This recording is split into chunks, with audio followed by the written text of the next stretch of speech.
अस्सलाम वालेकुम फ्रेंड्स। आपने बहुत सारे लोगों से सुना होगा कि पाकिस्तान की तरक्की तभी पॉसिबल है जब पाकिस्तान सेकुलरिज्म को अपनाएगा।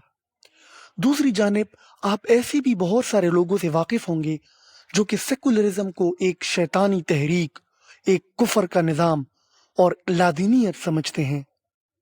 तो आज की वीडियो में हम ये समझने की कोशिश करते हैं कि सेकुलरिज्म बुनियादी तौर पर होता क्या है। बुनियादी तौर पर सेकुलरिज्म का मतलब ये है कि रियासत और मजहब का आपस में कोई ताल्लुक नहीं। रियासत और मजहब दो नॉन ओवरलैपिंग चीज़ें हैं और इनके दरमियान हमें किसी भी ताल्लुक को ज़बरदस्ती जोड़ना भी नहीं चाहिए। सेकुलर्स के मुताबिक रियासती मामलात को चलाने के लिए इंसान अपनी अक्ल, फ़िक्र और दानिश का इस्तेमाल करेगा और उसे किसी नाम निहाद मजहबी स्क्रिप्चर से मदद लेने की कोई ज़रूरत नहीं। अगर हम जदीद सेकुलरिज्म की हिस्ट्री को ब्रेक डाउन करें तो इसकी जड़ें हमें मिलती हैं 16वीं सदी ईसवी के यूरोप में। इस जमाने में यूरोप के अंदर कैथोलिक चर्च का राज था। पोप को खुदा का दर्जा हासिल होता था। पोप के खिलाफ कोई बात नहीं कर सकता। पोप के साथ बे इंतहा इख्तियारात मौजूद थे। पोप उस जमाने की जियोपॉलिटिक्स, साइंस, कल्चर, गर्ज हर चीज के अंदर इंटरफेयर करता था और उसको रोकने वाला कोई नहीं था। बादशाह और पोप एक दूसरे के साथ मिले हुए होते थे और इस गठजोड़ से नुकसान हो रहा था वहाँ के मासूम रियाया यानी लोगों का। और उसके अलावा एक अजीब रिवायत ये थी कि अगर कोई शख्स कोई गुनाह कर लेता और गुनाह के बाद उसको पशीमानी होती तो वो पोप के पास जाता और उसको कुछ पैसे देकर एक डॉक्यूमेंट खरीद लेता जिसको इंडल्जेंस कहा जाता था, और वो इंडल्जेंस इस बात की जमानत देता था कि इसके गुनाह मुआफ हो चुके हैं। मतलब कि उस जमाने में मुआफी के परवाने वो चर्च लोगों को बेचा करता था। मजहब के इस गलत इस्तेमाल को सबसे पहले चैलेंज करने वाला इंसान खुद एक ईसाई प्रीस्ट था जिसका नाम मार्टिन लूथर था। मार्टिन लूथर ने 31 अक्टूबर 1517 को अपनी मशहूर 95 थीसिस लिखी जिसमें उसने इंटेलिजेंसेस के खिलाफ और पोप के इख्तियारात के खिलाफ बहुत कुछ लिखा और उसको चैलेंज किया।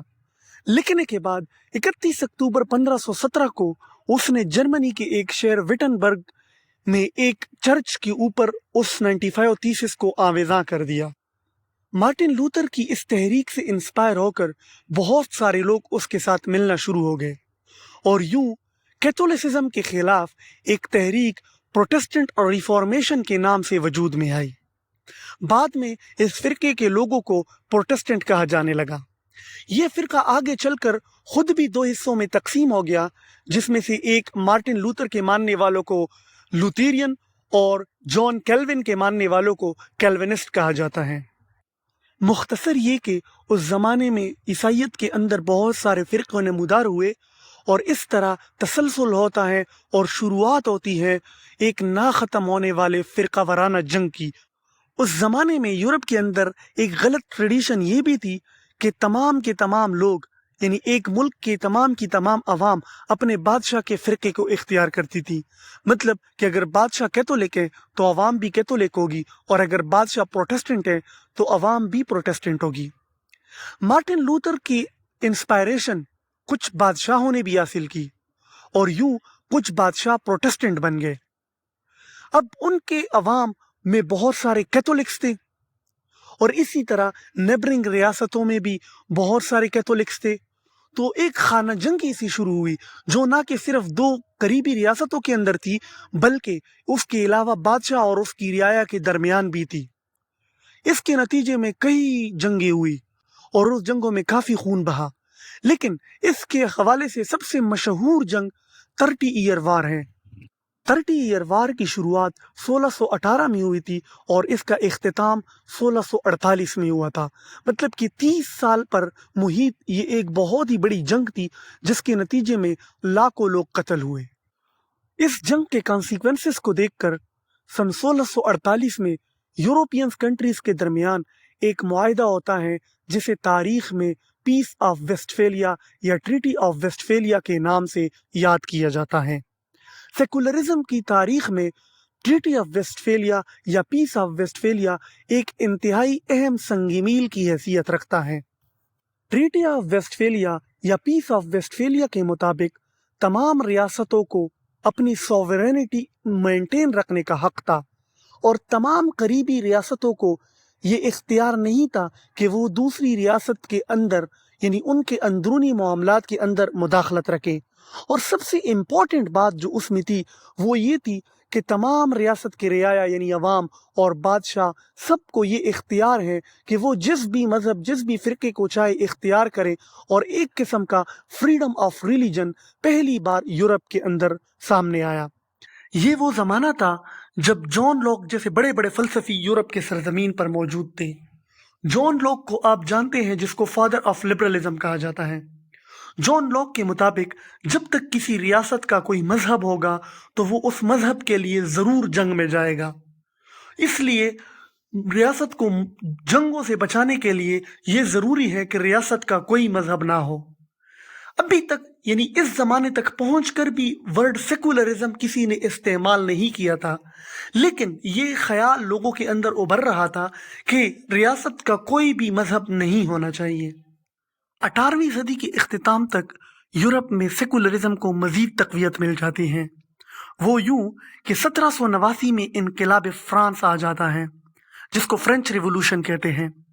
फ्रेंच रिवॉल्यूशन में वहाँ के लोग उधर के हुक्मरानों और मजहबी रहनुमाओं को इक़्तिदार से हटाकर सेकुलर सिस्टम ऑफ गवर्नमेंट को इम्प्लीमेंट करा देते हैं। इसी ज़माने के आसपास यानी 1791 को अमेरिकी प्रेसिडेंट थॉमस जेफरसन सेकुलरिज्म को बाकायदा एक अमेंडमेंट के ज़रिए अमेरिकी कॉन्स्टिट्यूशन का हिस्सा बना देते हैं। थॉमस जेफरसन सेकुलरिज्म के हवाले से एक इंतहाई इम्पॉर्टेंट फिगर हैं। उसका एक मशहूर कोट है कि erecting the walls of separation between the church and state is essential for living in a free society. लेकिन इतना सारा कुछ होने के बावजूद भी अभी तक वर्ड सेकुलरिज्म कॉइन नहीं हुआ। मतलब सारे सेकुलर प्रिंसिपल सारे सेकुलर चीज़ें वो आ गई यूरोप के अंदर, लेकिन वर्ड सेकुलरिज्म अभी तक किसी ने नहीं सुना था। वर्ड सेकुलरिज्म को सबसे पहले इस्तेमाल करने वाला शख्स एक ब्रिटिशर रिफॉर्मिस्ट जॉर्ज जैकब होलोय था, जिसने 19वीं सदी में यानी 1851 के अंदर इस वर्ड को यूज़ किया। जॉर्ज के मुताबिक सेकुलरिज्म से मुराद एक सोशल ऑर्डर को डिवेलप करना है, लेकिन मजहब की यूज़ किए बगैर, मजहब के बगैर मजहब से सेपरेट एक और सोशल ऑर्डर को डिवेलप करना है। इसको उसने सेकुलरिज्म का नाम दिया, लेकिन उसने ये भी साथ में मेंशन किया कि मजहब के बगैर या मजहब से जुदा एक सोशल ऑर्डर डिवेलप करने का मतलब हरगिज़ ये नहीं कि हम मजहब की दी गई चीज़ों को रद्द करें या उसको डिसमिस करें, लेकिन मजहब के इस्तेमाल किए बगैर हम एक और सोशल ऑर्डर बनाएंगे, जिसको उसने सेकुलरिज्म का नाम दिया। सेकुलरिज्म की अगर हम इस्तिलाही मानों पे जाएं तो इसका मतलब है कि complete separation of religion from the state, यानी रिलीजियस इंस्टीट्यूशंस की स्टेट की इंस्टीट्यूशन से कंप्लीट सेपरेशन का नाम है सेकुलरिज्म। ज़्यादातर कंट्रीज में सेकुलरिज्म और लिबरलिज्म साथ साथ चलते हैं, जिसके मुताबिक कि आप आज़ाद हो, आप हर चीज़ करने के लिए आज़ाद हो, लेकिन जब तक आप पब्लिक ऑर्डर को डिस्टर्ब ना करें या किसी दूसरे शख्स के हुकूक को डिस्टर्ब ना करें, उसको इन्फ्रिंज ना करें, तब तक आप सब कुछ करने के लिए आज़ाद हो। और सेकुलर प्रिंसिपल के मुताबिक कि स्टेट किसी भी शख्स को मजहब के नाम पर या रेस के नाम पर या कलर के नाम पर प्रायोरिटी नहीं देगी, मतलब कि स्टेट अनबाइज्ड होगा toward his public, his people. अब सेकुलरिज्म मजीद बहुत सारे टाइप्स के अंदर डिवाइडेड है, जिसमें से कुछ बहुत सख्त और कुछ इतने सख्त नहीं है। मिसाल के तौर पर फ्रांस में जो सेकुलरिज्म नाफिज है उसको कहते हैं लाइसीते। लाइसीते का मतलब क्या होता है कि उसमें पॉलिटिकल सतह पर तो सेकुलरिज्म होती ही होती है, लेकिन उसके अलावा कल्चरली भी वो सेकुलरिज्म को प्रमोट करते हैं।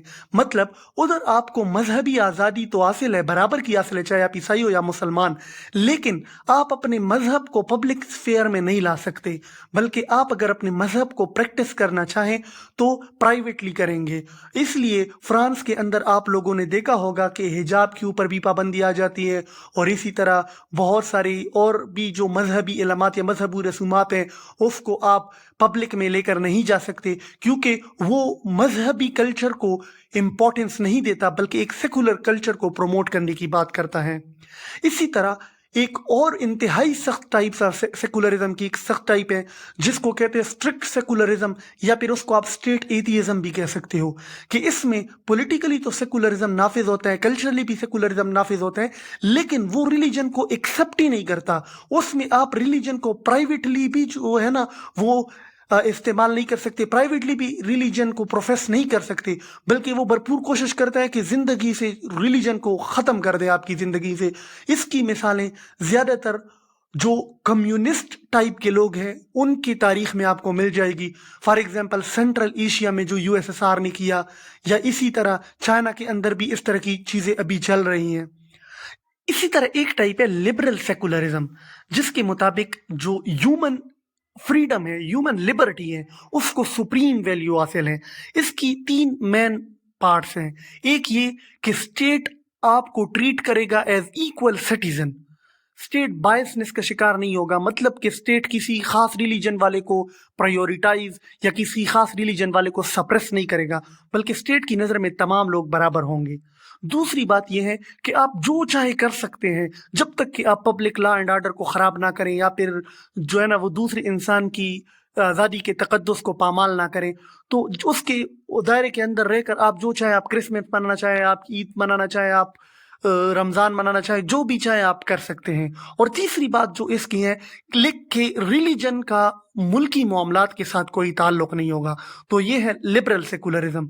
इसके अलावा सेकुलरिज्म की एक टाइप हमारे पड़ोसी मुल्क भारत के अंदर भी मौजूद है, जिसमें तमाम मज़ाहिब को इक्वली सेलिब्रेट किया जाता है। बजाय मज़ाहिब को साइड पर रखने के, वो तमाम मज़ाहिब को इक्वली सेलिब्रेट करते हैं और किसी भी मज़हब को बायसनेस नहीं देते according to their paper, not actually, वो तो अलग है ना, लेकिन अकॉर्डिंग टू पेपर वो तमाम मज़ाहिब को इक्वली जो है वो वैल्यू करते हैं और इक्वली वो सेलिब्रेट करते हैं। तो ये रही लिबरलिज्म की मुख्तलिफ टाइप्स। सेकुलर लोग सेकुलरिज्म के हक में जो दलाइल देते हैं वो ये हैं। पहली दलील, आर्गूमेंट फ्रॉम फेयरनेस। इसके मुताबिक कि हर इंसान चाहता है कि उसके साथ जस्टिस हो, लेकिन अगर रियासत, अगर स्टेट एक खास रिलीजन के बारे में बायस्ड हो, एक खास रिलीजन के लोगों के हक में हो, तो फिर दूसरे लोगों के साथ नाइंसाफी होगी, जो कि सही नहीं है। इसलिए स्टेट का कोई रिलीजन नहीं होना चाहिए। दूसरी, आर्गूमेंट फ्रॉम पीस, कि तमाम लोग चाहते हैं कि हम अमन व सुकून से रहें, लेकिन अगर स्टेट किसी एक रिलीजन को फेवर करे तो फिर बाकी लोग परसिक्यूटेड फील करेंगे अपने आप को, जिसके नतीजे में बदअमनी का अंदेशा है। इसलिए रियासत का कोई मजहब नहीं होना चाहिए। इसी तरह वो ये भी कहते हैं कि आर्गूमेंट फ्रॉम फ्रीडम, कि हम हर इंसान आज़ाद रहना चाहता है, लेकिन अगर रियासत एक मजहब के इस्तेमाल करके उसके ऊपर मुख्तलिफ रिस्ट्रिक्शंस लगा देती है तो फिर वो उसके बुनियादी हकूक़ की खिलाफ वर्जी है। इसी तरह प्लूरलिज्म, के एक ही मुआशरे के अंदर मल्टी कल्चरल मुआशरा होता है, एक मल्टी लिंगुअल, जिस तरह भारत का मुआशरा है कि एक ही मुआशरे के अंदर मुख्तलिफ कल्चर से ताल्लुक़ रखने वाले, मुख्तलिफ मजहब से ताल्लुक़ रखने वाले, मुख्तलिफ ज़बानें बोलने वाले लोग हैं। इस वजह से रियासत का कोई मजहब नहीं होना चाहिए, अदरवाइज दूसरे लोगों के साथ नाइंसाफ़ी होगी। और अगर रियासत का कोई मजहब नहीं होगा तो एक ही स्टेट के अंदर वैरायटी ऑफ पीपल इकट्ठे आराम सुकून से रह पाएंगे। इसी तरह सेकुलर्स ये भी क्लेम करते हैं कि एक मुआशरे में तमाम लोगों को बेसिक ह्यूमन राइट्स प्रोवाइड करने के लिए भी सेकुलरिज्म का होना ज़रूरी है। इधर एक गलतफहमी को क्लियर कर लेना चाहिए कि सेकुलर से मुराद एथियज्म नहीं है। एक शख्स सेकुलर होगा लेकिन वो एथियस्ट नहीं होगा, वो मुसलमान होगा, वो क्रिश्चियन होगा। यानी बहुत सारे मजहबी लोग भी सेकुलरिज्म को ऑन करते हैं। तो इस वजह से ये कहना कि सारे सेकुलर एथियस्ट होते हैं, ये एक गलत बात है। बल्कि इसमें एक स्पेक्ट्रम ऑफ पीपल होते हैं कि जिसमें एक एंड तक इतने मजहब मुखालिफ, इतने मजहब बेजार लोग होते हैं जो मजहब को बिल्कुल ख़त्म कर देना चाहते हैं, लेकिन दूसरी तरफ काफ़ी प्रैक्टिसिंग मुसलमान या काफ़ी प्रैक्टिसिंग यहूदी या काफ़ी प्रैक्टिसिंग ईसाई या काफ़ी प्रैक्टिसिंग हिंदू भी सेकुलर हो सकते हैं। इसलिए हमें इस गलत फहमी को अपने जहन से निकाल देना चाहिए। यानी बहुत सारे लोग ये समझते हैं कि सेकुलरिज्म मजहब के खिलाफ नहीं, लेकिन मैं उन लोगों में से नहीं हूं। मैं बहैसियत पाकिस्तानी और मुसलमान होने के ये समझता हूं कि सेकुलरिज्म मजहब के खिलाफ है। ये मैं क्यों समझता हूं, इसको मैं एक्सप्लेन करूंगा आगे आने वाली वीडियो में। इस वीडियो के बनाने का मकसद ये था कि मैं आपको सेकुलरिज्म को जो मैं समझा हूं वो आप लोगों को बताऊं, ताकि अगर मैं गलत समझा हूं या मुझसे कोई चीज़ रह गई है, अगर चाहिए मैंने बहुत ही ब्रीफ और छोटी वीडियो बनाई, तो आप लोग मुझे ठीक कर सकें। तो नेक्स्ट वीडियो तक के लिए आपके दोस्त को इजाज़त दीजिएगा।